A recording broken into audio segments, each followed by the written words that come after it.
Hello and welcome to this lecture. आज के इस लेक्चर में हम देखने वाला है एरेज और उसके टाइप्स के बारे में। पिछले लेक्चर में हमने देखा था स्कैनर क्लास, यानी कि यूजर की मदद से आप किस तरह से वैल्यू को रिट्राइव कर सकोगे। ठीक है, तो चलिए अब हम आज के लेक्चर में देखेंगे एरे क्या है और उसके कई सारे टाइप्स हम किस तरह से जावा के अंदर इम्प्लीमेंट कर सकेंगे। ठीक है, तो सबसे पहले मैं यहाँ पर एरे की डेफिनेशन लिखूंगा। What is array? एरे आप किसे कहोगे? तो एनी अदर लैंग्वेजेस की तरह ही यहाँ पर भी डेफिनेशन की सेम ही रहेगी, कलेक्शन ऑफ वैल्यूज। एरे यानी कि मल्टीपल वैल्यूज का एक कलेक्शन होगा। ठीक है, लेकिन but all values are same data type. ठीक है, जितनी भी वैल्यूज का आप कलेक्शन बनाओगे वो सभी वैल्यूज का कलेक्शन किसी एक ही सेम डेटा टाइप के अंदर होना चाहिए, उसी को हम कहते हैं एरे। राइट, अब चले एरे का यूज हमें किस तरह से पढ़ा, क्यों हमें एरे का यूज करना होगा, तो उसके लिए एक सिंपल मैं डेमो बताऊंगा। यहाँ पर सपोज आपके पास एक वेरिएबल है ए। ठीक है, अब ए की इनिशियल वैल्यू आपने रख दी है 5। ओके, चलिए अब अगर मैं इसको प्रिंट कराना चाहता हूँ system dot out dot println की मदद से, तो हम कुछ इस तरह से करते थे। Right, system dot out dot println और वेरिएबल का नाम ए। चलिए अब इस प्रोग्राम को हम यहाँ पर करेंगे सबसे पहले compile javac oops dot Java and then after file को करेंगे हम रन जावा oops। ठीक है, तो अब आप देख सकते हो आपको आउटपुट के अंदर 5 कंप्लीटली मिल चुका है। राइट, तो इस तरह से आप किसी भी वेरिएबल को प्रिंट करवा सकोगे। अब अगेन अगर आप चाहते हो कि ए के अंदर मुझे किसी नई वैल्यू को पुटअप करना है, for example A is equal to 7, तो हम कुछ इस तरह से लिखते थे। राइट, अब ए की वैल्यू क्या आएगी, गेस करो आप। पहले हमने रखा था ए के अंदर 5, अब हमने रखा ए के अंदर 7। ठीक है, तो अब क्या आ जानी चाहिए? आप बोलोगे कि सर 5 ही आएगा, कई बोलोगे कि सर 7 आएगा। ठीक है, तो दोनों में से कोई एक ही वैल्यू आ सकती है। अब वेरिएबल्स के रूल के मुताबिक जो भी आपकी पुरानी वैल्यू थी वो कंप्लीटली यहाँ पर रिमूव हो जाएगी, और जो नई वैल्यू थी फॉर एग्जांपल 7, तो वो ए की पुरानी वैल्यू से रिप्लेस हो जाएगी। राइट, पहले ए की वैल्यू थी 5, लेकिन अब नई उसकी वैल्यू आ चुकी है 7। तो चलिए अब इस फाइल को हम करेंगे सबसे पहले यहाँ पर कंपाइल एंड देन आफ्टर अब हम करेंगे यहाँ पर रन। तो अब आप देख सकते हो आपको एज अ आउटपुट के अंदर 7 मिल चुका है। ठीक है, तो यानी कि एट अ टाइम वेरिएबल के अंदर कोई एक ही वैल्यू आप पुटअप करवा सकते हो। 2 या फिर 2 से ज़्यादा मल्टीपल्स वैल्यू आप एक वेरिएबल के अंदर एक ही साथ पुटअप नहीं करवा सकते। ठीक है, तो ये बाय डिफॉल्ट वेरिएबल का नेचर होता है। तो इसी प्रॉब्लम को हमें सॉल्व करना है। हमारा अल्टीमेट गोल क्या है कि एक ही वेरिएबल के अंदर हम जितनी चाहे उतनी वैल्यू पुटअप करवा सकते। ठीक है, यही हमें करना है, तो इसलिए हमें एरे की नीड पड़ती है, क्योंकि एरे की डेफिनेशन ही वही है। देखिए, कलेक्शन ऑफ वैल्यूज। राइट, आप एक से बढ़कर मल्टीपल वैल्यूज किसी एक वेरिएबल के अंदर स्टोर करवा सकोगे, तो उस पर्टिकुलर वेरिएबल को हम बोलेंगे एरे। ठीक है, तो देखिए किस तरह से हमें प्रिंट करवाना है, या फिर किस तरह से सबसे पहले तो हम उसको बनाएंगे। तो सपोज मेरे पास कई सारी वैल्यूज है, फॉर एग्जांपल 3, 5, 8, 1 एंड 4। ठीक है, इन सभी वैल्यूज को मुझे किसी एक वेरिएबल के अंदर पुटअप करना है, तो हम किस तरह से करेंगे? तो सबसे पहले को इनको हमें लिखना होगा कर्ली ब्रैकेट्स के अंदर। ध्यान रखिएगा, सबसे पहले हमें कलेक्शन बनाना है। ठीक है, इस तरह से जितनी भी वैल्यूज किसी हम एक वेरिएबल्स के अंदर पुटअप करना चाहते हैं उसका आप कलेक्शन बना लो, सेपरेट करो उन सभी को कोमा की मदद से। ठीक है, और उन सभी को पुटअप कर दो आप कर्ली ब्रैकेट्स के अंदर, एंड देन आफ्टर इस पूरे कलेक्शन को आप किसी वेरिएबल के अंदर स्टोर करवा सकते हो, फॉर एग्जाम्पल इंटीजर ए। ठीक है, तो ये हमारा क्या बन गया, एक कलेक्शन बन गया। लेकिन यहाँ पर आप देख सकते हो ये प्योर फिलहाल क्या है, इंटीजर वेरिएबल है, लेकिन हमें इस वेरिएबल को एरे के अंदर कन्वर्ट करना होगा। तो बड़ा ही सिंपल है, किसी भी वेरिएबल को आप कन्वर्ट करना चाहते हो एरे के अंदर, तो उस वेरिएबल के बाद आपको डायरेक्टली पुटअप कर देना है स्क्वायर ब्रैकेट्स इस तरह से। ठीक है, तो अब ये आपका सिंपल वेरिएबल नहीं है, बल्कि एक एरे है, एक कलेक्शन ऑफ वैल्यूज है। तो यहाँ पर आप देखिए आपके पास 5 अलग अलग टाइप्स की वैल्यूज है, 3, 5, 8, 1, 4। ठीक है, तो अब ये सभी कहाँ पर आ गई, इस ए नाम के एरे के अंदर आ गई। ठीक है, तो अब आप कहोगे कि सर क्या मैं अगर अब ए को प्रिंट करवाऊंगा तो क्या सभी वैल्यू प्रिंट हो जाएगी? चलिए देखते हैं, system dot out dot println and then after अगर हम यहाँ पर डायरेक्टली ए को प्रिंट करवाना चाहते हैं तो क्या होगा? चलिए यहाँ पर सबसे पहले फाइल को किया कंपाइल, देन आफ्टर रन। तो आप देख सकते हो आपको कुछ इस तरह का आउटपुट मिला। यह कोई रैंडम नंबर में मिला, यह कोई गार्बेज वैल्यू नहीं है। जब भी आपको जावा के अंदर इस तरह का कोई वैल्यू मिले तो इसको बोला जाता है एड्रेस वैल्यू। क्या बोला जाएगा? Address value. ठीक है, यहाँ पर आप देख सकते हो सबसे पहले आपको एक स्क्वायर ब्रैकेट दिखाई देगा, देन आफ्टर आपको दिखाई देगा कैपिटल आई। अब ये कैपिटल आई क्या है? जावा के अंदर एरे को रिप्रेजेंटेशन करने के लिए बिल्ट इन क्लास बना हुआ होता है जिसको हम कैपिटल आई बोलते हैं। ठीक है, आई क्या है? एक जावा के अंदर बिल्ट इन क्लास है कि जिसकी मदद से आप यहाँ पर इस तरह से एरे बना सकोगे। Then after at the rate symbol के बाद आपको जो भी वैल्यू मिलती है वो इस पर्टिकुलर एरे की मेमोरी की एड्रेस वैल्यू होती है। यानी कि हम सभी को मालूम है कि कोई भी वेरिएबल हम बनाएंगे, राइट, वो मेमोरी के अंदर बनेगा। तो इस तरह एरे भी कहाँ पर बनेगा? वो भी एक मेमोरी के अंदर बनेगा। तो मेमोरी के अंदर एग्जैक्ट किस लोकेशन पर वो बना हुआ है उसका ये आपको एड्रेस दिखाई देगा एट द रेट सिंबल के बाद में। ठीक है, तो इस तरह से आप जब भी पूरे एरे को प्रिंट करोगे तो उसका मेमोरी एड्रेस दिखाई देगा। ठीक है, लेकिन हमें मेमोरी एड्रेस का कोई काम नहीं है, हमें क्या काम है? इनकी एक्चुअल वैल्यूज का। तो ये हम किस तरह से प्रिंट कराएंगे? तो देखिए, सबसे पहले तो कोई भी प्रोग्रामिंग लैंग्वेज हो उसके अंदर इंडेक्स वैल्यू होती है। जब भी अगर हम एरे की बात करेंगे, ठीक है, तो उसके अंदर क्या होती है? उसकी इंडेक्स वैल्यू। अब इंडेक्स वैल्यू यानी कि क्या? सपोज आपने ए नाम के एरे के अंदर टोटल कितने एलिमेंट्स सेव किए? 5 एलिमेंट्स, राइट। तो ये 5 एलिमेंट्स की कुछ पोजीशन होती है एरे के अंदर जिसको हम बोल सकते हैं इंडेक्स वैल्यू। सपोज ये एक हमारा रो हाउस है, ठीक है, इस रो हाउस के अंदर 5 फैमिली मेंबर्स है। ठीक है, सबसे पहला फैमिली मेंबर है 3, तो उसकी पोजीशन होगी 0 पर। देन आफ्टर 5 तो उसकी होगी 1 पर। Then after 2, 3 and 4 gradually increase हो जा रही है। ठीक है, अगेन ये एक आपकी सोसाइटी या फिर एक रो हाउस बोल सकते हो। चले फिलहाल हम इसको एक सोसाइटी की तरह एग्जाम्पल में देखते हैं। ये आपकी एक सोसाइटी है जिसका नाम है ए। ठीक है, अब इस सोसाइटी के अंदर आपके पास 5 रो हाउस अवेलेबल है। तो 5 के 5 रो हाउस के क्या हो गए? हाउस नंबर हो गए, राइट, जिसको हम घर नंबर बोलते हैं। तो यहां पर घर नंबर को हम बोलेंगे इंडेक्स वैल्यू। ठीक है, किसी एक रो हाउस का नाम है 3 कि जिसकी इंडेक्स वैल्यू क्या होगी? 0 होगी। अब हम सभी को मालूम है, हम कोई भी सोसाइटी की अगर हम बात करें जिसके अंदर कितने भी सारे हाउसेस हो सकते हैं, तो सभी के हाउस नंबर कहाँ से स्टार्ट होता है? जनरली 1 से स्टार्ट होता है, राइट। लेकिन प्रोग्रामेटिकली इंडेक्सिंग वैल्यू कंपलसरी 0 से स्टार्ट होगी एरे की अगर हम बात करें तो। ठीक है, ये ओवरऑल रूल है, कोई भी प्रोग्रामिंग लैंग्वेज आप पकड़ लो, सभी के अंदर जब भी आप एरे बनाओगे इसके अंदर जितने भी आप वैल्यूज रखोगे, ठीक है, उन सभी को एलिमेंट्स बोला जाएगा। क्या बोला जाएगा? एलिमेंट्स। तो सभी एलिमेंट्स की index value always and always 0 से ही स्टार्टअप होगी। ठीक है, तो याद रखना आप इंडेक्स वैल्यू क्या है और एलिमेंट्स क्या है। एलिमेंट्स यानी कि आपकी एक्चुअल वैल्यू। ठीक है, यहाँ पर हमारे पास कितने एलिमेंट्स है? 5 एलिमेंट्स है। तो 5 एलिमेंट्स है तो 5 इंडेक्स भी होगी, लेकिन इंडेक्स कहाँ से स्टार्ट होगी? 0 से। ठीक है, तो अब देखिए, अगर आपको ये 8 प्रिंट करवाना है, ध्यान रखिएगा, मेरे पास 5 अलग अलग टाइप्स के एलिमेंट्स हैं, मुझे सिर्फ और सिर्फ आउटपुट के अंदर ये 8 चाहिए।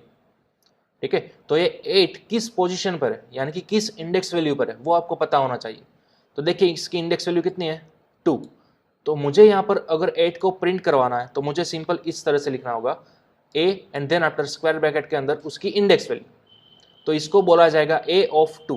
ठीक है, इसको प्रोनाउंस किस तरह से बोला जाएगा? ए ऑफ 2। ओके, चलिए, तो अब क्या करेगा? पूरे रो हाउस के अंदर जाएगा, पूरी सोसाइटी के अंदर जाएगा, ए नाम की सोसाइटी के अंदर। वहां पर आपको पहुंचना था 8 तक, लेकिन 8 का घर नंबर कितना था? 2 था ना। तो आप सोसाइटी के अंदर गए, 2 नंबर के घर तक गए। ठीक है, जैसे ही आप 2 नंबर के घर तक पहुंच गए, आपको मिल गया आपका फ्रेंड 8। बस इस तरह से आपको इमेजिन करना है, राइट। चलिए, अब मैंने सेव किया फाइल को, अगेन यहाँ पर किया compile and then after run. तो अब आपको देखना है यहाँ पर आपको 8 मिल चुका है। ठीक है, तो इसी तरह से आप सभी को बड़ी आराम से 1 बाय 1 प्रिंट करवा सकोगे। सपोज इसी लाइन को हम अगेन कॉपी करेंगे। अब यहाँ पर अगर मैं लिखूं ए ऑफ 0 तो क्या आएगा? तो आप बोलोगे कि सर ए ऑफ 0 पर क्या है? 3 आएगा। ठीक है, तो ऑब्वियसली हमें आउटपुट के अंदर क्या मिलना चाहिए? 3 मिलना चाहिए। देखिए, मैं फाइल को यहाँ पर कंपाइल एंड रन कराऊंगा तो अब आपको मिल चुका है 3। ठीक है, तो इस तरह से आप पूरे एरे को 1 बाय 1 प्रिंट करा सकते हो। तो चलिए, अगर हमें सभी की वैल्यू प्रिंट करानी है तो हमें इस तरह से कितने सिस्टम डॉट आउट लिखने होंगे? 5 टाइम्स।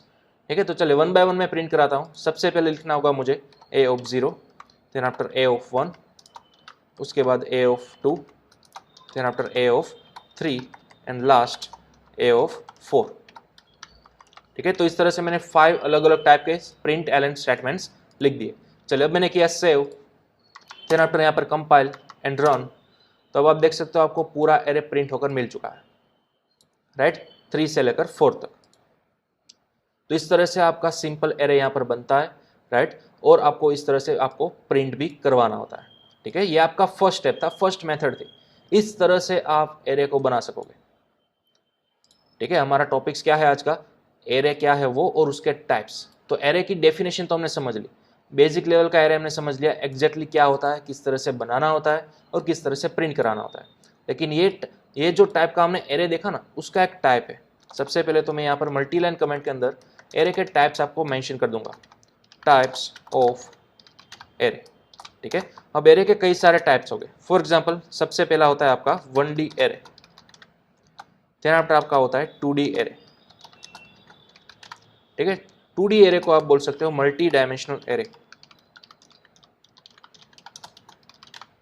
ठीक है, जब भी प्रोग्रामिंग लैंग्वेजेस के अंदर बात होती है मल्टी डायमेंशनल एरे की, तो वो होता है आपका 2D array, then after 3D 4D up to so on. जितने चाहो उतने डायमेंशन के आप एरे बना सकते हो। ठीक है, लेकिन फिलहाल हमने जो एरे बनाया है वो है आपका 1D एरे। ठीक है, 1D एरे और 2D एरे आप कई अलग अलग तरीकों से बना सकते हो। ठीक है, मैं आपको सभी मेथड्स दिखाऊंगा स्टेप बाय स्टेप। तो ये हमने जो देखा फिलहाल वो था आपका 1D एरे, यानी कि 1 डायमेंशनल एरे। ठीक है, इसकी फर्स्ट मेथड थी। ठीक है, आप नोट डाउन कर दीजिएगा, ये था आपका 1D एरे, और ये 1D एरे बनाने की सबसे इजीएस्ट मेथड थी। आप कई अलग अलग तरीकों से भी बना सकोगे। ठीक है, देखिए सबसे पहले तो मैं यहाँ पर नोट डाउन कर देता हूँ, ये थी आपकी फर्स्ट मेथड।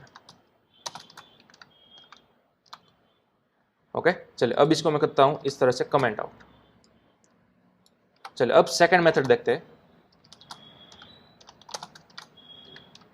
अब सेकंड मेथड के अंदर क्या होगा वो देखिए।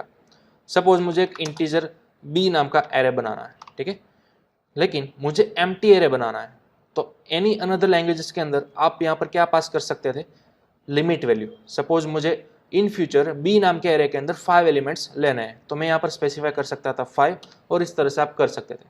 राइट, फॉर एग्जाम्पल C या फिर C++ की हम बात करें तो इस तरह से आप अपना 1D एरे बना सकते थे एम्प्टी। ठीक है, लेकिन जावा के अंदर ऐसा पॉसिबल नहीं है। देखिए सबसे पहले तो मैं सेव करूंगा, अगेन यहाँ पर करता हूँ कंपाइल, तो अब आप देख सकते हो यहाँ पर आपको एरर मिल चुकी है। राइट, तो इस तरह से आप जावा के अंदर एम्प्टी एरे नहीं बना सकते, ध्यान दीजिएगा। ठीक है, एम्प्टी एरे अगर आपको बनाना है तो फिर आपको कुछ एक्स्ट्रा चीज करनी होगी। देखिए यहाँ पर आपको इक्वल टू करने के बाद कीवर्ड लिखना है new, and then after data type जो आपने यहाँ पर स्पेसिफाई की थी ना इंटीजर, वो अगेन आपको यहाँ पर स्पेसिफाई करनी है कुछ इस तरह से। ठीक है, तो अब ये आपका क्या हो गया, एक परफेक्ट एम्प्टी एरे हो गया। लेकिन ये जो आपने यहाँ पर लिखा था ना, ठीक है, 5 नाम की जो लिमिट वैल्यू, वो अब आपको यहाँ पर लिखनी है राइट हैंड साइड पर। तो ये थोड़ी सी आपको वियर्ड सिंटेक्स लगेगी, लेकिन जावा के अंदर आप इसी तरह से एम्प्टी एरे बना सकते हो।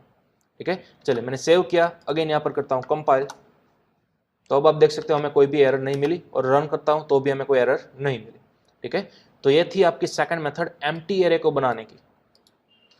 ठीक है, ध्यान दीजिएगा, एनी अदर प्रोग्रामिंग लैंग्वेजेस की तरह आप यहाँ पर सिंपली एरे नहीं बना सकते, आपको कंपलसरी इसी सिंटेक्स को फॉलो थ्रू करना होगा। ओके, तो ये है आपका एम्प्टी एरे बी, और लिमिट अगर आप लगाना चाहते हो तो आपको कंपलसरी यहाँ पर राइट हैंड साइड पर ही लगानी होगी, आप यहाँ पर नहीं लगा सकते। ओके, तो चलिए अभी आपका एम्प्टी एरे हो गया, यानी कि आपके पास इंडेक्स वैल्यू कितनी अवेलेबल है, 0 1 2 3 एंड 4। राइट, आपने यहाँ पर जैसे ही 5 बोल दिया तो आपके पास 5 अलग अलग पोजीशन फिलहाल एम्प्टी है, इस पोजीशन पर फिलहाल कोई भी एलिमेंट मौजूद नहीं है। ठीक है, तो सपोज मुझे स्टेप बाय स्टेप इन सभी पोजीशन पर मैन्युअली अपनी कस्टम वैल्यूज इंसर्ट करानी है, यानी कि इस तरह से। ठीक है, तो अब आप इस तरह से कर्ली ब्रैकेट्स का यूज नहीं कर सकोगे। सपोज अब आप बोलोगे कर्स, क्या मैं इस तरह से एरे को फिलअप करवा सकता हूँ 5 अलग अलग एलिमेंट्स की मदद से? नहीं।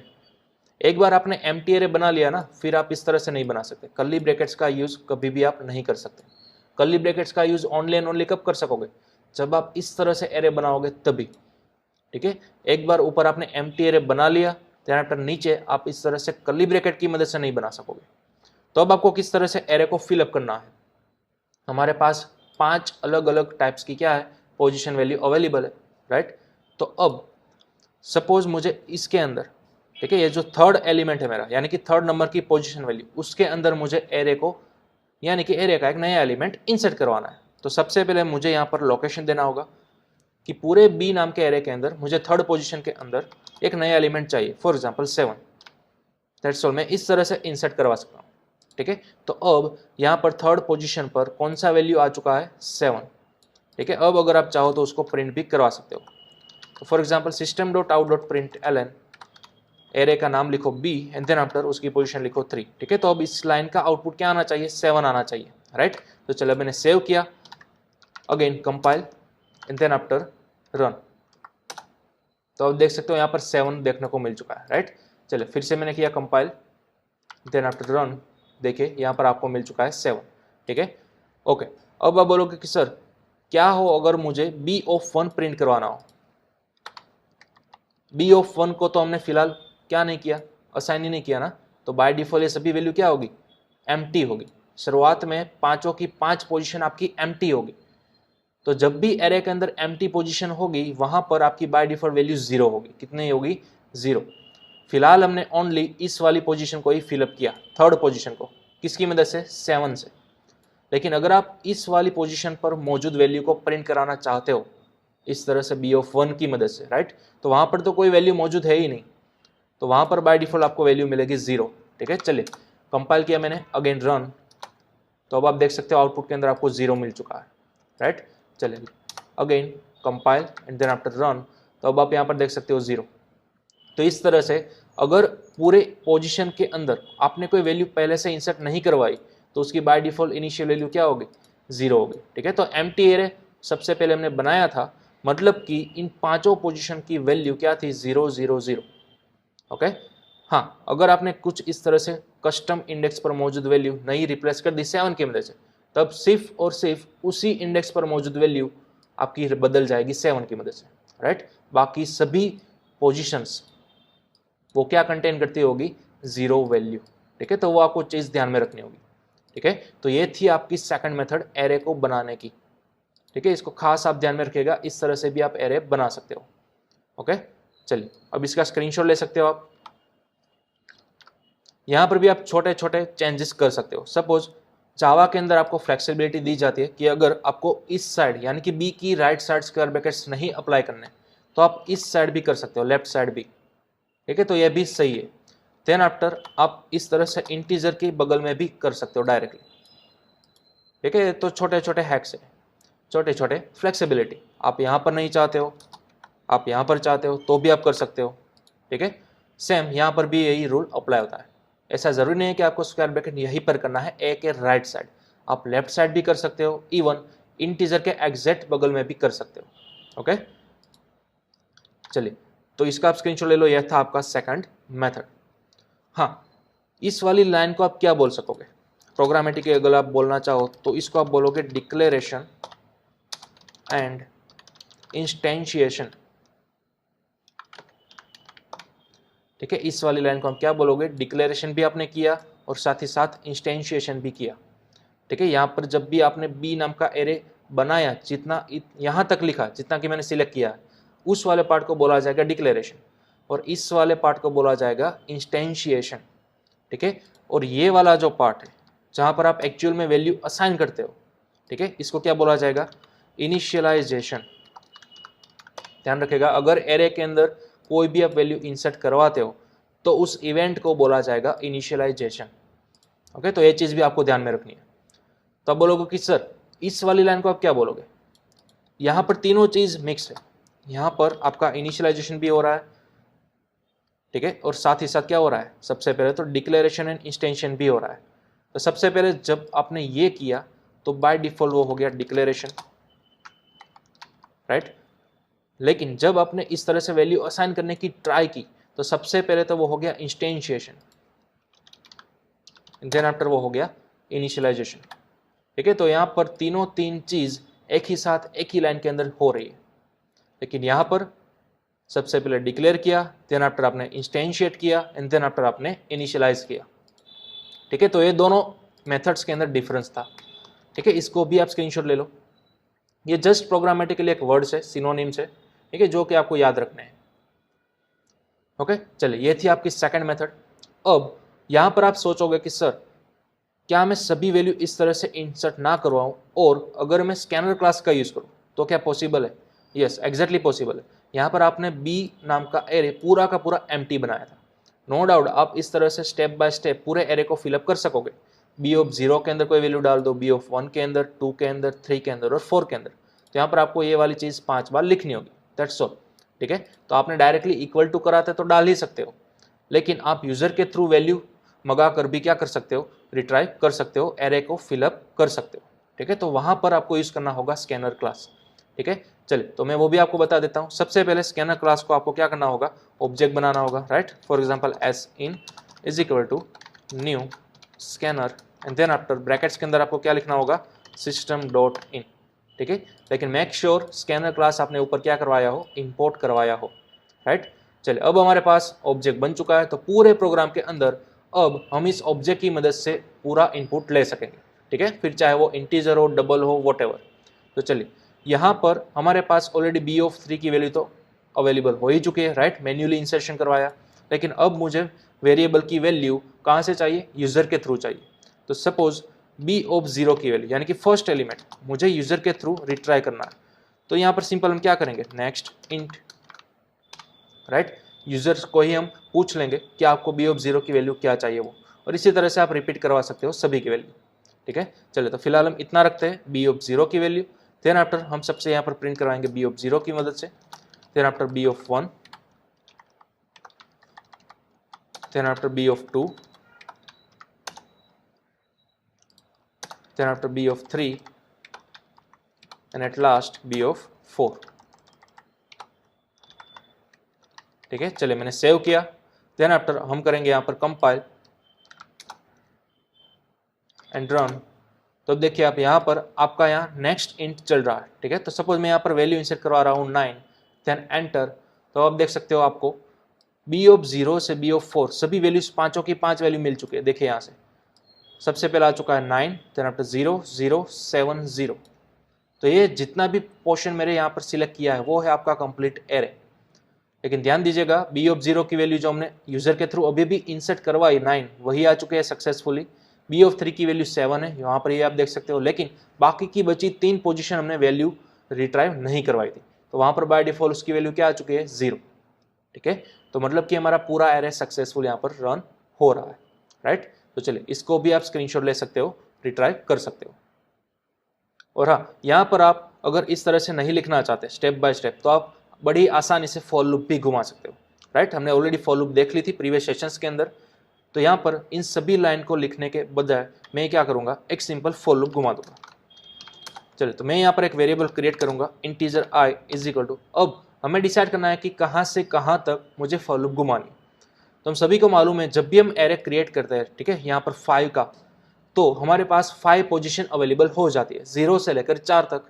तो बस वही तक हमें लूप घुमानी है, 0 से स्टार्ट करना है, i लेस और equal to 4 and then after i plus plus. ठीक है, तो अब आप यहाँ पर क्या करवा सकते हो, system dot out dot print ln, ठीक है, b की वैल्यू को प्रिंट करवा सकोगे। लेकिन अब सवाल ये आता है कि b के अंदर यहाँ पर ब्रैकेट्स में आप क्या लिखोगे। ठीक है, यहाँ पर आपको सबसे पहले 0 चाहिए। ठीक है, अगर मैं यहाँ पर 0 लिखता हूँ तो ओनली बी ऑफ 0 की ही वैल्यू यहाँ पर प्रिंट होगी आउटपुट के अंदर। अगर मैं यहाँ पर बी ऑफ 1 लिखता हूँ तो आउटपुट के अंदर ओनली बी ऑफ 1 की ही वैल्यू प्रिंट होगी। लेकिन हमें तो सभी चाहिए ना, 0 चाहिए, सबसे पहले 1 2 3 एंड 4। तो वो सभी वैल्यूज आपको देखिए हमने यहाँ पर स्टोर करवाई चुकी है आई के अंदर। तो आप यहाँ पर डायनेमिकली आई लिख सकते हो, बी ऑफ आई। तो अब क्या होगा, देखिए जब भी फर्स्ट टाइम लूप घूमेगी तो आई की वैल्यू कितनी आएगी, 0 आएगी। तो यहाँ पर क्या बनेगा आपका system dot out B of 0 बनेगा, राइट। तो सबसे पहले आपका system dot out println करेगा बी ऑफ 0 की value, then after I plus plus होगा। तो अब आई की वैल्यू कितनी हो चुकी है, 1 हो चुकी है, कंडीशन ट्रू पड़ रही है, राइट, 1 लेस और इक्वल टू 4, कंडीशन ट्रू। तो यहाँ पर आई की वैल्यू ऑटोमेटिक कितनी आ जाएगी, बी ऑफ 1 आ जाएगी। तो दूसरी बार जब लूप घूमेगी तब आपकी बी ऑफ 1 की वैल्यू प्रिंट होगी, और उसी तरह से आपकी आई की वैल्यू इंक्रीमेंट होगी 2 से 3 से और लास्ट 4 तक। ठीक है, तो इनडायरेक्टली सभी वैल्यूज आपकी प्रिंट हो जानी है, राइट। तो चलिए अब मैंने सेव किया फाइल को, अगेन फाइल को किया कंपाइल देन आफ्टर रन। तो अब सबसे पहले तो आपको बी ऑफ 0 की वैल्यू यूजर के थ्रू रिट्राइव करनी होगी, राइट। तो मैं यहाँ पर डाल रहा हूँ 4, देन एंटर किया। तो देखिए पूरा एरे आपका परफेक्टली प्रिंट हो चुका है 40070। ठीक है, अगर आप चाहो तो यहाँ पर हॉरिजॉन्टली भी प्रिंट करवा सकते हैं, system dot out dot print then after simple space. ठीक है, तो चलिए मैंने सेव किया, सबसे पहले यहाँ पर किया मैंने स्क्रीन को clear, compile and then after run. चलिए यूज़र की मदद से मैं यहाँ पर इंसर्ट करवा रहा हूँ 5, देन आफ्टर आप देख सकते हो मेरी पूरी वैल्यू आ चुकी है एरे की 50070। ठीक है, तो इस तरह से भी आप पूरे एरे को क्या करवा सकते हो, प्रिंट करवा सकते हो, राइट। चलिए यहाँ पर फिलहाल हम स्कैनर क्लास का यूज़ नहीं करेंगे, डायरेक्टली ही आप यहाँ पर कोई भी वैल्यू इंसर्ट करवा दो, ठीक है। और यहाँ पर प्रिंट ln, और यहाँ पर ये मैं मिटा देता हूँ, ठीक है। चलिए अब मैंने किया save, again compile, then after run, तो अब देख सकते हो आपका पूरा एरे डायरेक्टली प्रिंट हो चुका है, ठीक है। तो चलिए इसका भी आप स्क्रीनशॉट ले लो। इस तरह से आप एरे के अंदर लूप भी घुमा सकते हो, ओके।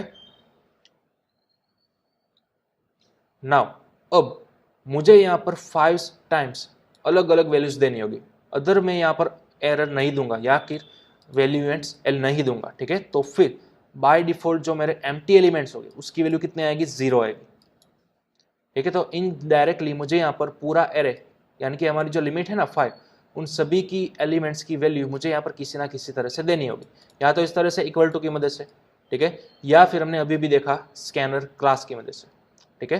तो फिलहाल मैं यहाँ पर इक्वल टू की मदद से दे रहा हूँ, ओके। चलिए सबसे पहले हम स्टार्ट करेंगे बी ऑफ 0 की मदद से, देन आफ्टर बी ऑफ 1 उसकी हम कुछ रैंडम वैल्यू 5 कर देते हैं, देन आफ्टर बी ऑफ 2 उसकी value 3, then after B of 3 उसकी value suppose 7, and at last B of 4 उसकी वैल्यू 2, ठीक है। तो इस तरह से मैंने पूरे एरे की वैल्यू मैन्युअली इस तरह से असाइन कर दी, ठीक है। देन आफ्टर हम इस एरे को करवा रहे हैं प्रिंट, ठीक है। तो चलिए मैंने सेव किया, अगेन यहाँ पर किया कंपाइल, देन आफ्टर रन, तो अब आप देख सकते हो आपका पूरा एरे परफेक्टली प्रिंट होकर आ चुका है, ठीक है। तो इस तरह से भी आप डायरेक्टली वैल्यूज असाइन करवा सकते हो और फॉर लूप की मदद से उसको प्रिंट भी करवा सकते हो, ओके। लेकिन इसके अंदर चीज क्या होगी, एक एरर आएगा। देखिए सपोज इन केस आगे जाकर मैं इसकी लेंथ बढ़ा दूंगा, फॉर एग्जांपल 7 कर दी, ठीक है। तो यहाँ पर मैंने एक्स्ट्रा एलिमेंट भी क्या कर दिए, ऐड करवा दिए, राइट। सपोज बी ऑफ 5 उसकी वैल्यू मैंने रख दी अगेन 3, बी ऑफ 6 उसकी वैल्यू मैंने रख दी फॉर एग्जांपल 2। तो चलिए यह जब यहाँ पर आपने स्पेसिफाई किया पूरे एरे की साइज 7, तो आपकी इंडेक्स वैल्यू हम सभी को मालूम है 0 से लेकर 6 तक अवेलेबल हो जाएगी, तो हमें इनडायरेक्टली 7 एलिमेंट्स की वैल्यू यहाँ पर इंसर्ट करवानी होगी। लेकिन आपने फॉर लूप तो कहाँ तक घुमाई थी, 4 तक घुमाई थी ना, तो आपके एलिमेंट्स कितने प्रिंट हो गए, 9 to 2 तक। ये बाकी बचे 2 एलिमेंट तो प्रिंट कभी भी नहीं हो गए, ठीक है। देखते हैं, सेव करवाया मैंने यहाँ पर, अगेन फाइल को किया compile and then after run, तो अब देखिए आप अगेन वही पुराना वाला आउटपुट आ रहा है, यानी कि आपने जहाँ तक फॉर लूप की रेंज को स्पेसिफाई किया था वही तक आपका पूरा एरे आएगा, ठीक है। बाकी बचे 2 एलिमेंट्स नहीं आएंगे। मतलब कि अगर आप अपनी एरे की साइज को मॉडिफाई करते हो, फिर चाहे उसको इंक्रीज करो या फिर डिक्रीज करो, तो हर बार आपको इस प्रिंट कराने वाली फॉर लूप के अंदर यहाँ पर आपको रेंज चेंज करने आना होगा। सपोज हमारे केस की बात करें तो सबसे पहले हमारे पास 4 इंडेक्स वैल्यू थी, लेकिन अब मैक्सिमम हमारे पास कितनी है, 6, तो हमें यहाँ पर लिखना होगा 6, तब जाकर हमें परफेक्ट आउटपुट मिलेगा। देखिए कंपाइल किया मैंने, तो यहाँ पर रन किया, तो अब आपको पूरा आउटपुट देखने को मिल रहा है 7 वैल्यूज, ठीक है। अदरवाइज पहले क्या होता था, जब हमने यहाँ पर 4 लिखा था तो पहली 5 वैल्यू से हमें प्रिंट होकर देखने को मिलती थी, राइट। तो इस तरह से आपको यहाँ पर नहीं करना है। अब सपोज अगेन इन फ्यूचर में यहाँ पर एरे की साइज स्पेसिफाई कर दूँ 10, और अब मुझे यहाँ पर 10 एलिमेंट्स रिट्राइव करने हैं, तो अब अगेन आपको यहाँ पर तो करना आना होगा ना लेस और इक्वल टू 9, राइट। क्योंकि जब भी आपने एरे की साइज स्पेसिफाई की 10, तो आपकी इंडेक्स वैल्यू कितनी आ गई, 0 से लेकर 9 आ गई ना। तो इस तरह से लूप भी आपको कितनी घुमानी होगी, 0 से लेकर 9। तो ये बेस्ट प्रैक्टिस नहीं है। सपोज अगेन मैं यहाँ पर कर देता हूँ 5, ठीक है। अगेन मैंने यहाँ पर कर दिया इस तरह से, तो 5 हमने परफेक्टली एलिमेंट्स तो डाल दिए, लेकिन हमने प्रीवियसली क्या घुमाया था, 0 से लेकर 9 तक, तो मुझे एरर देखने को मिलेगी ना। देखिए सेव किया मैंने, अगेन कंपाइल किया एंड देन रन, तो देखिए 9 से लेकर 2 यानी कि ऊपर वाले सभी एरर तो प्रिंट हो गए, लेकिन आगे जाकर मुझे क्या मिला, एक एक्सेप्शन मिला, एक एरर मिली, ठीक है, कि इंडेक्स 5 आउट ऑफ बाउंड्स।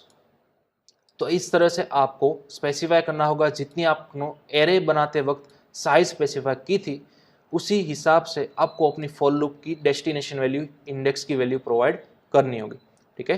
तो ये थोड़ा सा हमें हर टाइम क्या करना होगा, इस फॉर लूप को मॉडिफाई करने आना होगा यहाँ पर, ठीक है। तो हमारा अल्टीमेट गोल क्या है, मैं यहाँ पर डजंट मैटर साइज बढ़ाऊँ या फिर घटा दूँ, ठीक है। मुझे इस वाली फॉर लूप को कभी भी मॉडिफाई करना ना पड़े, इस तरह से मुझे कुछ ऑटोमेटिक फॉर लूप घुमानी है। तो यहाँ पर हम क्या करेंगे, डेस्टिनेशन की वैल्यू को, ठीक है, इनडायरेक्टली हमें क्या बोलना है यहाँ पर, एरे की लूप को 0 से स्टार्ट करो, 0 इंडेक्स से, राइट, और खत्म करो कहाँ पर, जितनी इस एरे की लेंथ है ना वहां पर। तो सपोज एरे की लेंथ कितनी है 5 है ना, तो आप डायरेक्टली इस तरह से भी बोल सकते हैं 5। हाँ, यहाँ पर लेस और इक्वल टू करो तो आपको लिखना होगा 4, लेकिन अगर आप सिंपल लेस की मदद से करना चाहते हो, लेस देन की मदद से, तो आप डायरेक्टली यहाँ पर क्या करवा सकते हो, जितनी एरे की लेंथ है ना डायरेक्ट वही यहाँ पर पास कर दो, दैट्स ऑल। चलिए अब मैंने सेव किया, फाइल को किया यहाँ पर टर्मिनल को clear, again compile and then run, तो वही आपको पूरा आउटपुट देखने को मिलेगा 922। ठीक है, कुछ इस तरह से। तो इनडायरेक्टली हमें यहाँ पर ऑटोमेटिक क्या चाहिए, पूरे एरे की लेंथ किसी ना किसी तरह से मुझे यहाँ पर लानी होगी। तो जावा के अंदर आपको एक फैसिलिटी मिलती है, आपके एरे का नाम क्या है देखिए बी है ना, ठीक है, तो आप डायरेक्टली यहाँ पर लिख सकते हो बी डॉट लेंथ, इस तरह से। ये जो आपका बी एरे है ना उसके अंदर एक बिल्ट इन मेथड होती है लेंथ करके, ठीक है, प्रॉपर्टी बोल सकते हो, मेथड नहीं। बी की एक बिल्ट इन क्या होती है, प्रॉपर्टी होती है लेंथ, जो कि ऑटोमेटिक जितनी भी बी की आपने यहाँ पर साइज या फिर लेंथ स्पेसिफाई की थी वो यहाँ पर ऑटोमेटिक पुटअप कर देगा। आप यहाँ पर लिखो बी डॉट लेंथ या फिर लिखो 5, दोनों का मतलब एक ही है, ठीक है। तो ऑटोमेटिक यहाँ पर जो भी आपने स्पेसिफाई की थी, फॉर एग्जांपल 8 किया था, तो यहाँ पर आपको चेंज करना आना पड़ा ना 8, ठीक है। तो बजाय चेंज करने की बजाय आप यहाँ पर क्या कर दो, डायरेक्टली लिख दो फर्स्ट टाइम ही बी डॉट लेंथ। तो आपकी फॉर लूप कब तक घूमेगी, जब तक बी डॉट लेंथ की वैल्यू सही नहीं हो जाती तब तक, ठीक है। तो चलिए अब मैंने सेव किया, अगेन यहाँ पर किया कंपाइल, चलिए कंपाइल किया मैंने, अब किया रन, तो अब देखिए सेम हमारा वही आउटपुट आने को मिल रहा है, ठीक है। चलिए अब मैं इस लेंथ को बढ़ा दूंगा 7 की मदद से, और 2 एलिमेंट में अगेन ऐड करवा दूंगा यहाँ पर, suppose B of 5 and B of 6, ठीक है। वैल्यू आप वही की वही रख सकते हो। चलिए मैंने सेव किया, ध्यान दीजिएगा अब मैंने फॉर लूप को टच भी नहीं किया, ठीक है। चलिए again compile, then after run, तो अब आप देख सकते हो आपको परफेक्ट आउटपुट देखने को मिल गया। यानी कि अब आपको कभी भी फॉर लूप को मॉडिफाई करने यहाँ पर नहीं आना होगा, आपकी लेंथ डायरेक्टली कैचअप कर लेगा, कौन, बी डॉट लेंथ, यानी कि आपकी लेंथ प्रॉपर्टी, ठीक है। तो एरे के अंदर आपकी बिल्ट इन प्रॉपर्टी आती है बी डॉट लेंथ, इसका यूज आप बड़ी आसानी से इस तरह से कर सकोगे, ठीक है। तो चलिए इसका भी आप स्क्रीनशॉट ले सकते हो। ये था आपका सिंपल 1D एरे, ठीक है, किस तरह से डायनेमिकली आपको फॉर लूप घुमानी है वो, ओके। चलिए अब मुझे कुछ एक एक्स्ट्रा चीज करनी है, मुझे पूरे एरे में से जितने भी इवन नंबर है ना वही प्रिंट करवाना है, ठीक है। ध्यान दीजिएगा पूरे एरे के अंदर जितने भी इवन नंबर है वही प्रिंट करवाना है। तो सपोज मैं यहाँ पर कुछ चेंज करता हूँ, सपोज मैंने यहाँ पर कर दिया 4 और यहाँ पर कर दिया 8, ठीक है। चलो मैंने कुछ नया एरे बना लिया, तो सबसे पहले देखते हैं यह नया एरे सक्सेसफुली प्रिंट हो रहा है या नहीं। चलो मैंने कंपाइल किया, अगेन रन, तो देखिए पूरा एरे मेरा लेटेस्ट प्रिंट हो चुका है। अब मेरा गोल क्या है, मुझे इस पूरे एरे को प्रिंट नहीं करवाना, पूरे एरे के अंदर जितने भी इवन नंबर्स हैं सिर्फ उसी को प्रिंट करवाना है। तो यहाँ पर आप देखिए फॉर लूप के अंदर आपने डायरेक्टली बोल दिया है ना सिस्टम डॉट आउट, लेकिन अब आपको डायरेक्टली नहीं बोलना, एक इफ कंडीशन लगानी है। क्या लगाना है, एक इफ कंडीशन, एक वैलिडेशन लेयर लगानी है कि अगर कोई स्पेसिफिक कंडीशन ट्रू होगी तभी आप यहाँ पर प्रिंट करवाओगे system dot out dot println वाली चीज, ठीक है, इस तरह से। तो वो कंडीशन क्या होगी, किस तरह से हम पूरे एरे के अंदर से इवन नंबर्स फाइंड कर सकेंगे। तो यहाँ पर बड़ा ही सिंपल लॉजिक है कि एरे के ईच एंड एवरी एलिमेंट को आपको मॉड्यूलो करना है 2 की मदद से, और अगर उसका रिमाइंडर बचता है 0 तो फिर आप उस पर्टिकुलर एलिमेंट को क्या बोल सकोगे, इवन नंबर बोल सकोगे। तो बस उसी को हमने करवाया है प्रिंट, ठीक है। माइट भी आप सी या फिर C++ के अंदर ये चीज ऑलरेडी कर चुके होगे, राइट। किसी की एरे का नंबर आपको करना है डिवाइड 2 से, अगर उसका रिमाइंडर बचता है 0 देन आप बोल सकते हो श्योर कि वो पर्टिकुलर नंबर क्या है, आपका इवन नंबर है, तो तभी आप क्या कराओ, उसको प्रिंट कराओ, अदरवाइज नहीं, ओके। तो चलिए मैंने सेव किया, यहाँ पर अगेन मैंने किया कंपाइल देन रन, तो अब आप देख सकते हो पूरे एरा प्रिंट नहीं हुआ, 8, 2 एंड 4 3 ही एलिमेंट प्रिंट हुए, ठीक है। ध्यान दीजिएगा 8, ये 2 और ये 4, तो यही तीनों नंबर्स आपके पूरे एरे में क्या थे, इवन नंबर्स थे, राइट। तो बड़ा ही सिंपल लॉजिक आप इस तरह से भी फॉर लूप के अंदर लगा सकते हो। चलिए इसी तरह से अगर आपको ऑड नंबर्स चाहिए तो आप यहाँ पर क्या करवा दो, नॉट इक्वल टू करवा दो, ठीक है, या फिर इक्वल इक्वल 1 करवा दो, कि अगर किसी भी एलिमेंट्स को आप 2 से डिवाइड करोगे, मॉड्यूलो करोगे, और उसका रिमाइंडर अगर 1 बचता है तो वो होगा आपका ऑड नंबर, ठीक है। तो चलिए मैंने सेव किया, अगेन यहाँ पर कर दिया कंपाइल देन आफ्टर रन, तो अब आप देख सकते हो पूरे एरे में से जितने भी ऑड नंबर्स मौजूद थे सिर्फ वही हमें देखने को यहाँ पर मिल रहा है, राइट। तो इस तरह से भी आप एरे को क्रिएट कर सकते हो और अपना कस्टम लॉजिक की मदद से अपनी इंटेंडेड वैल्यूज ला सकते हो। ओके, तो चलिए इसका भी आप स्क्रीनशॉट ले लो। तो बस ये था आपका सिंपल 1D एरे, ठीक है। इस तरह से आप दो मेथड की मदद से बना सकते हो। यहाँ पर आप इस तरह से बना सकते हो, ठीक है, या फिर आप इस तरह से भी सेकंड मेथड की मदद से भी बना सकते हो। अब गेस कीजिए एक नई चीज़, मैं आपको एक नई चीज़ थर्ड मेथड बताना चाहता हूँ। फॉर एग्जाम्पल यहाँ पर मैं लिखता हूँ थर्ड मेथड। क्या आप इस तरह से एरे को बना सकते हो? देखिए सपोज इंटीजर ARR, ठीक है, मैंने यहाँ पर ध्यान दीजिएगा इस तरह से किया, ठीक है, डिक्लेयर किया, जो कि पॉसिबल नहीं है। लेकिन इन फ्यूचर आगे जाकर क्या मैं इस तरह से कर सकता हूँ? सपोज 3, क्या ये पॉसिबल है? पहले मैंने किया सेपरेटली डिक्लेयर एंड देन आगे जाकर मैंने उसको किया इंस्टेंशिएटेड, ठीक है, मतलब कि एक एम्प्टी एरे बन जाना चाहिए जिसकी टोटल वैल्यूज होगी 3, ठीक है, यानी कि इंडेक्स वैल्यू में अवेलेबल हो चुकी है 0, 1 और 2, ठीक है। तो देखते हैं, सेव किया मैंने, अगेन फाइल को किया कंपाइल, देन आफ्टर रन, तो देखिए मतलब कि हमारा परफेक्ट इस तरह से भी एरे बन सकता है, राइट। तो चलिए हमने एम्प्टी एरे तो बना लिया, अब हम उसको करते हैं फिल। तो सपोज एरे ऑफ 0 के अंदर मैंने डाल दिया 78, एरे ऑफ 1 के अंदर मैंने डाल दिया 23 और लास्ट एरे ऑफ 2 के अंदर मैंने डाल दिया 90, ठीक है। तो इन सभी को मुझे क्या करवाना है? प्रिंट करवाना है, ठीक है। तो प्रिंट करवाने के लिए हमने ऑलरेडी यहाँ पर फॉर लूप बना कर ही रखी है, तो इसी को हम करेंगे यहाँ पर रीयूज, ठीक है। फिलहाल मैं यहाँ पर ये कंडीशन लेयर मिटा देता हूँ। ओके, चलिए अब मुझे यहाँ पर फॉर लूप ऑटोमेटिक घुमाने हैं, कहाँ तक? जितनी मेरे इस एरे की लेंथ होगी वहां तक।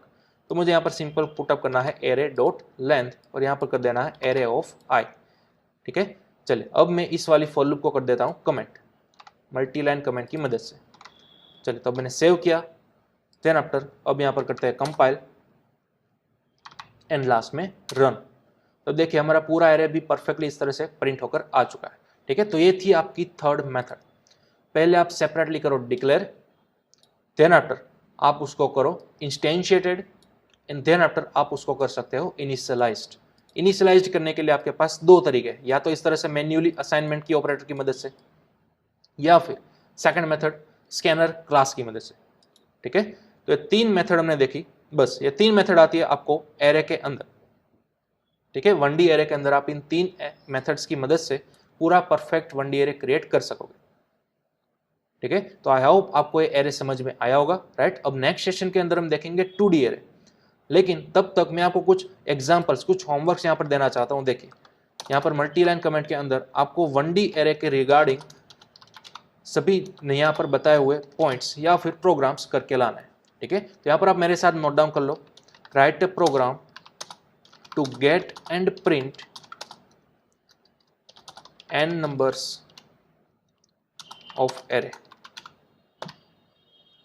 ठीक है। आपको यहाँ पर क्या करवाना है? एक एरे बनाना है। चलिए थोड़ा सा यहाँ पर उल्टा हो गया है, write a program to get and print array of n numbers, ठीक है। ध्यान दीजिएगा यहाँ पर आपको क्या करना है, जब भी ये प्रोग्राम आप रन करोगे तो सबसे पहले आपको यूजर के थ्रू एक वैल्यू रिट्राइव करानी है। यूजर अगर बोलेगा 5 तो आपका एरे ऑटोमेटिक 5 की लेंथ वाला बन जाना चाहिए।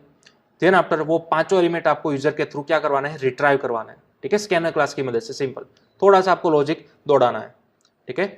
ध्यान दीजिएगा, अगेन प्रोग्राम जैसे ही आप रन करोगे सबसे पहले आपको क्या करवाना है? एरे की लेंथ को यूजर के थ्रू रिट्राइव कराना है। अगर यूजर बोलेगा 15 तो आपका एरे ऑटोमेटिक 15 का बन जाना चाहिए और आपको इंसर्ट करवानी होगी अलग अलग 15 वैल्यूज और साथ ही साथ वो प्रिंट भी होना चाहिए, ठीक है। तो ये आपको पूरा डायनेमिक प्रोग्राम बनाना है स्कैनर क्लास को यूज में लेकर। ओके, चले second, write program to find sum of all elements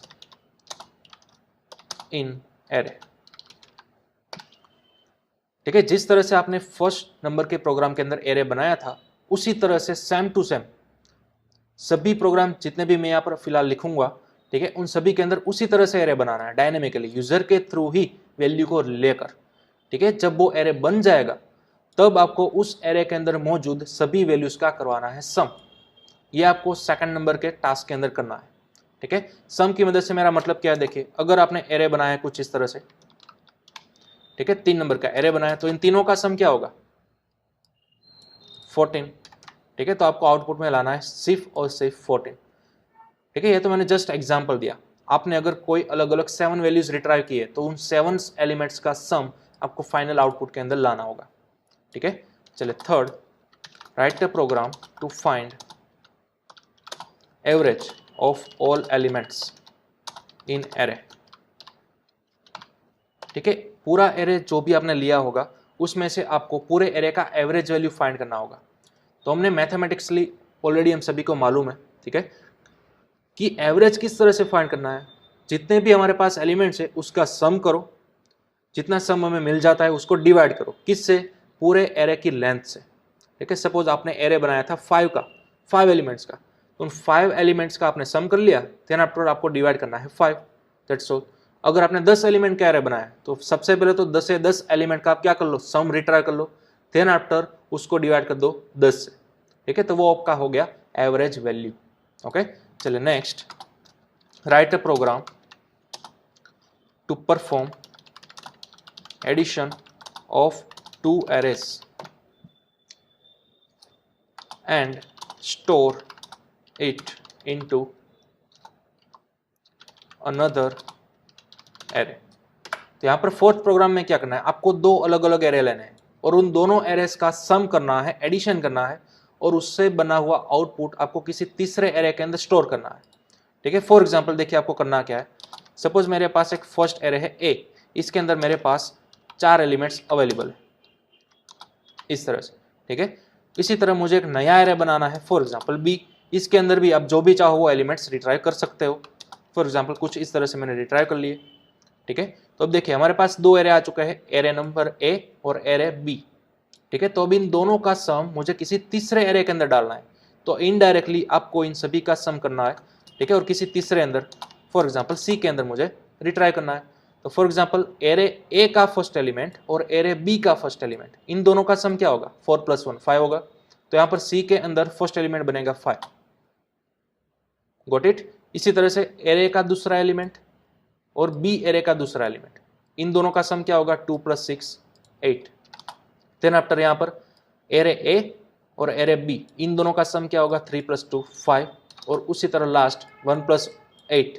ठीक है, तो यहाँ पर होगा 9। तो अब आपका सी नाम का जो नया एरे होगा वो ऑटोमेटिक इस तरह से बन जाएगा और प्रिंट भी हो जाना चाहिए।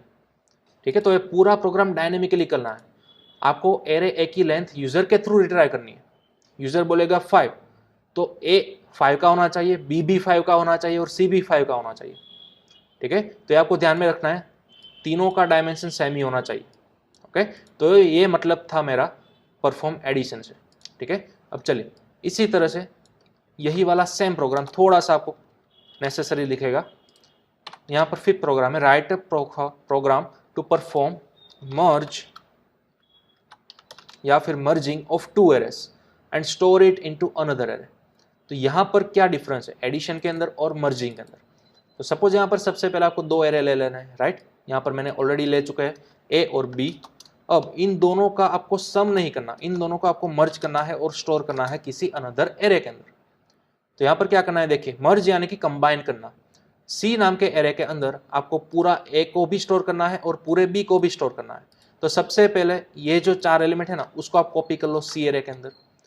देन आफ्टर बी के सभी एलिमेंट्स आप कॉपी कर लो अगेन सी के अंदर, इस तरह से। तो आपका सी का एरे देखिए कुछ इस तरह से दिखेगा और आपको आउटपुट के अंदर भी इसी तरह से लाना है। थोड़ा सा आपको सोचना होगा कि क्या करना है, थोड़ा सा लॉजिक आपको दौड़ाना होगा। ठीक है, ध्यान दीजिएगा एडिशन और मर्जी के अंदर डिफरेंस। ठीक है, एडिशन के अंदर अगर एरे की साइज 4 थी, ठीक है, ध्यान दीजिएगा एरे की साइज अगर यहाँ पर 4 थी तो आपको कंपलसरी बी को भी 4 डायमेंशन के अंदर लेना था और सी को भी 4 के अंदर ही लेना था। ठीक है, लेकिन यहाँ पर क्या होता है, यहाँ पर आपको ऐसा कोई भी नहीं है। यहाँ पर अगर आपने लिया है ए को 4, बी को 4, ठीक है, तो सी का वैल्यू ऑटोमेटिक क्या हो जाएगा, 8 हो जाएगा, राइट।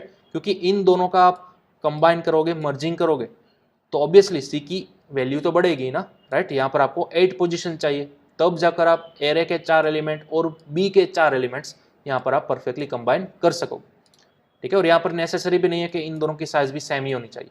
सपोज यहाँ पर किसी ने लिखा 4, यहाँ पर किसी ने लिखा 2, ठीक है, तो आपने यहाँ पर 2 ही एलिमेंट स्टोर करवाना है। तो अब C की वैल्यू कितनी होगी, 6 होगी ना, ठीक है। इन दोनों की लेंथ को कॉपी किया, सम किया, तो अब 4 2 3 1 सबसे पहले आपने यहाँ पर कॉपी कर लिए, तो यहाँ पर 1 6 कॉपी कर लिए, ठीक है। तो अब ये बाकी के बचे निकल जाएंगे, ठीक है।